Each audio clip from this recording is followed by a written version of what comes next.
Para sa episode na to, mag-uukay ulit tayo. So, let's go! Meron din ako nakitang Carhartt pants dito. Tapos ang ganda kasi, tignan nyo, contrast yung stitching niya. Tignan nyo, meron ditong Balenciaga. Ito. Meron din ditong Supreme na shirt to. Tapos meron din sila ditong Bape. Ito. Charan! So, Nike ACG na vintage hat.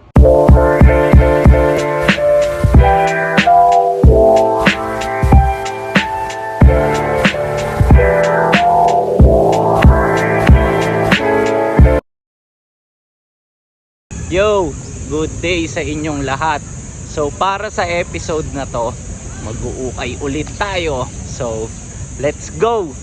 Tapos medyo excited ako sa lakad ko na to kasi yung isa sa mga bossing ko na madalas kong nakukuhanan dito sa amin, so meron siyang mga ni-reserve na items para sa akin.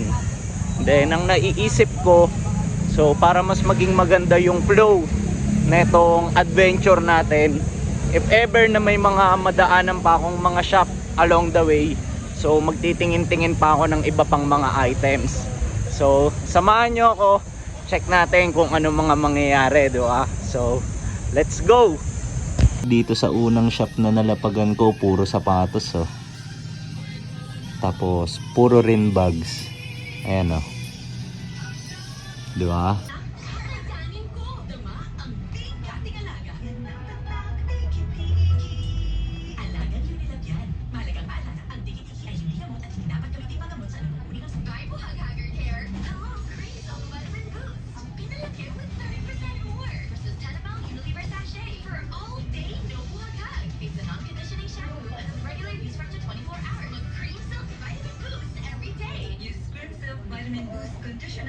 Jackpot agad ako sa unang item, oh. Ito, Super Me.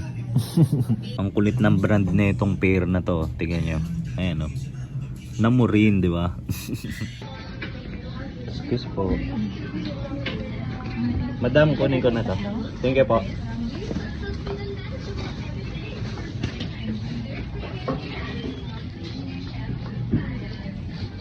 May nakuha ako mga bags.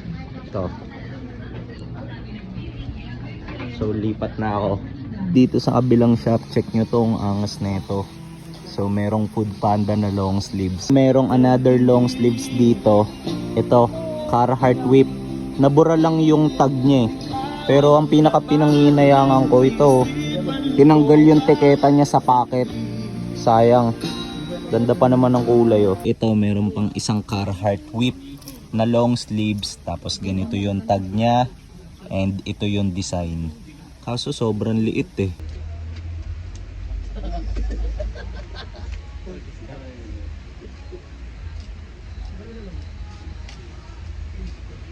Meron din ako nakitang Carhartt pants dito.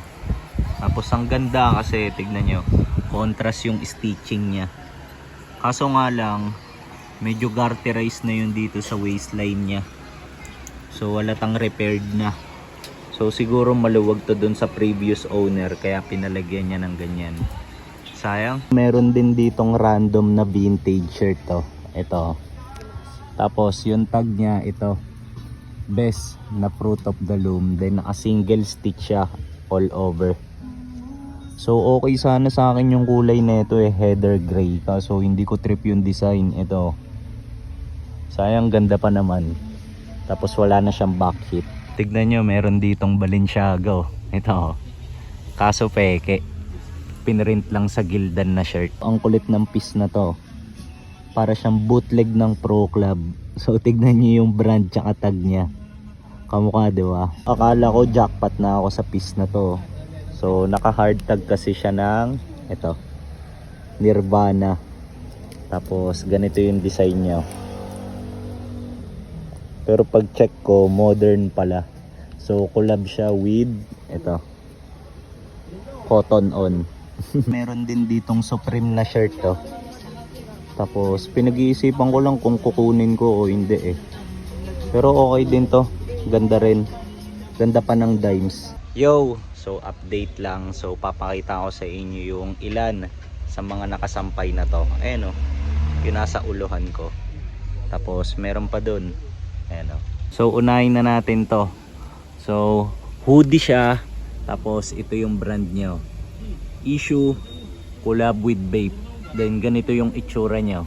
Tapos ito namang pangalawa. So undefeated na long sleeves. Ito yung tag nyo.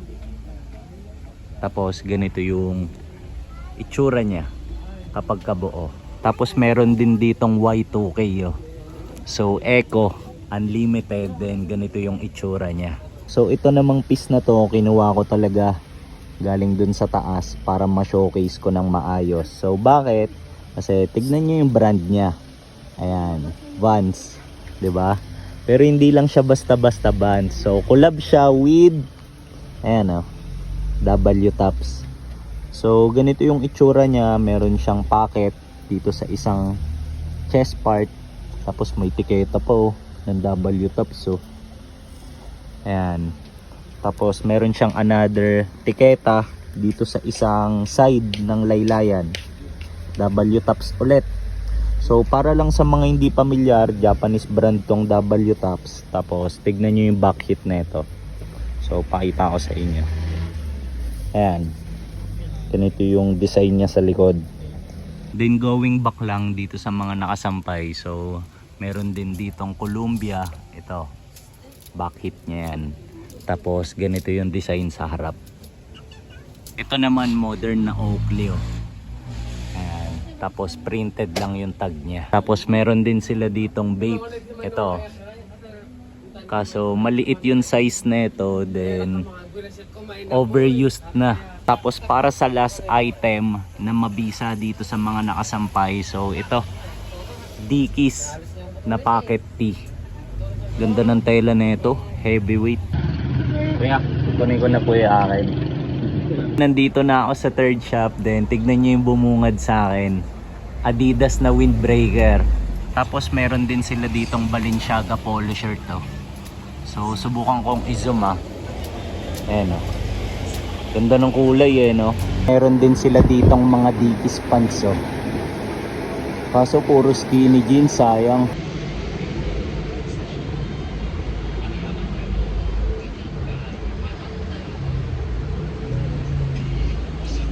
Check nyo ang ganda na itong piece na to.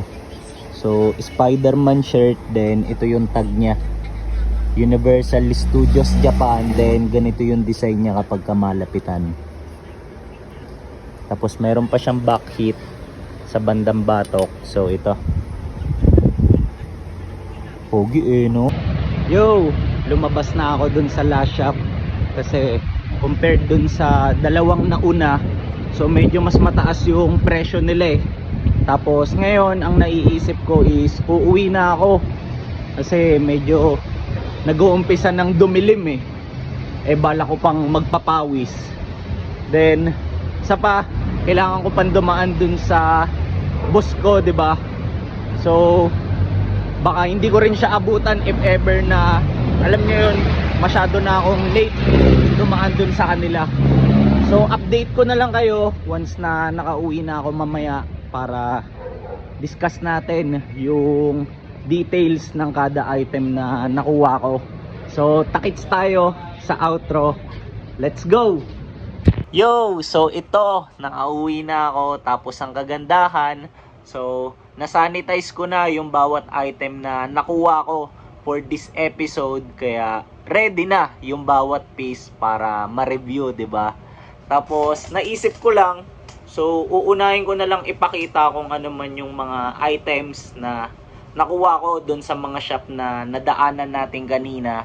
Tapos ihuli ko na lang kung ano man yung mga nireserve sa akin na items nung seller or nung bossing ko na madalas kong nakukuhanan around dito sa amin. Para lang mas maayos yung flow na itong outro natin, 'di ba? So hindi ko napapatagalin. So pakita ko na sa inyo kung ano man yung mga nakuha natin. So para sa unang item, ito, bag. Then anong bag? Pang above. Magkatunog pa eh, no? Bag na pang above. Tapos ito, nakuha ko to dun sa first shop. Tapos actually tatlong pirasong bag to. So, ito yung brand nito is Agnes B. Ayan. Tapos, wala tong kahit anong issues. So, pakita ko na lang din sa inyo yung pangalawa. Wait lang. So, ito naman yung pangalawa. Ang ganda nito. Ganda ng kulay. Tapos, yung brand naman nito is Koji. So, na-appreciate ko tong piece na to. Bakit? Kasi, ang ganda ng leather niya eh. Ayan o, lapit ko lang. May term sila dito eh, parang tumbled leather ata. Yung malambot na parang lukot-lukot. Then, kagaya dito sa nauna, so wala rin tong kahit anong issues. Ayan. So, ito yung second item. Tapos, kunin ko lang din yung pangatlo. So, ito naman yung pangatlo. Ang brand naman nito is Marc Jacobs. Tapos, ganito yung itsura niya. Ayan, tote bag. Share ko lang. So, kaya kinuha ko tong mga to kasi meron akong market na alam kong mapagpapasahan na itong mga items na to eh. Tapos para naman sa ating fourth item, so ito, polo shirt siya. Tapos once binuklat, ganito yung itsura niya. Ayan. Tapos ito yung brand nyo, Simply Basic. So kinuha ko lang to kasi syempre pasok sa size ko. Tapos na-appreciate ko na wala siyang kahit anong issues. Pero more than anything else, so yung main reason kung bakit kinuha ko to kasi favorite color ko yung asul eh. Tapos navy blue to. So nagandahan lang ako. Halata ba na favorite color ko yung blue? Tingnan nyo naman, di ba? Naka-blue ako na ACG hat. So nakuha ko to kay Boss Trib eh. Kay Mr. Faded Dated Worn, di ba? From the last GOD. Tapos yan, naka-blue rin ako ng ACG para match, di ba? Tapos para naman sa ating fifth item, so ito, t-shirt. Then once binuklat, ganito yung itsura niya. And then ganito yung likod niya. Tapos anong brand nito? So pakita ko lang yung tag. Ito. Hanes na heavyweight. So random shirt lang din to. Ayan. Tapos nung nag-research ako kanina, so yung ganitong variant ng tag ng Hanes, so either 1995 to or 1996. Ayan. Medyo pakita ko lang ng malapitan. Okay ba? Tapos ito naman, magiging PSG ko rin. Tapos nagandahan lang ako dito kasi bukod sa ang lambot ng tela niya, so mukha siyang puti, 'di ba? Pero kapag sa malapitan, hindi, ayun oh, heather gray yung kulay niya. Okay ba? Tapos ito lang yung design niya, oh. Merong oso. May nakalagay na ano to? Trust Scout Reservation. So hindi ko na nga ganong nabasa to kanina eh. Basta kinuha ko lang kasi nagandahan ako sa itsura niya eh. Tapos para naman sa ating 6th item, so t-shirt ulit to. Tapos once binuklat, ganito yung itsura niya.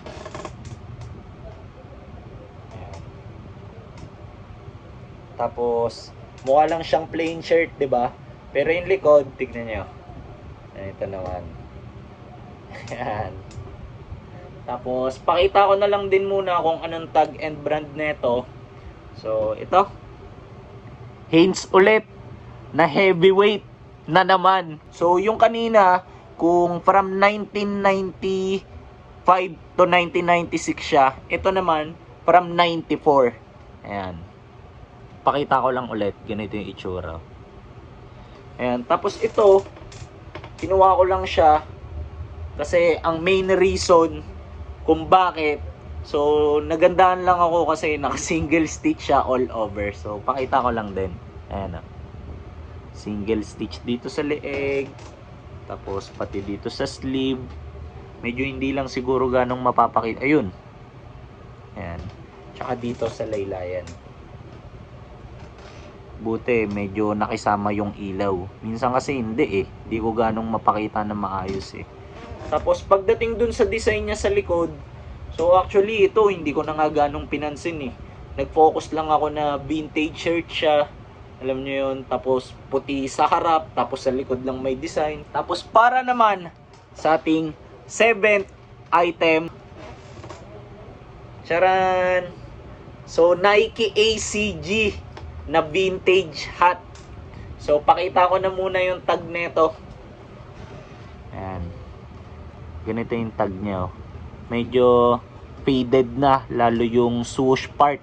Tapos yung ibang details nito, ang gagandahan. So ito, meron pa siyang tag dito. Tapos working naman itong strap niya. Ayan. Tapos gandang-ganda ako dito sa kulay niya. Ito, tignan niyo yung pattern niya. Tapos ito, hindi ko masasabi na wala siyang issue kasi pagdating sa brim, sana mapakita ko na maayos. Ayun. Deform na yung brim niya. Ayan o. Ganyan na.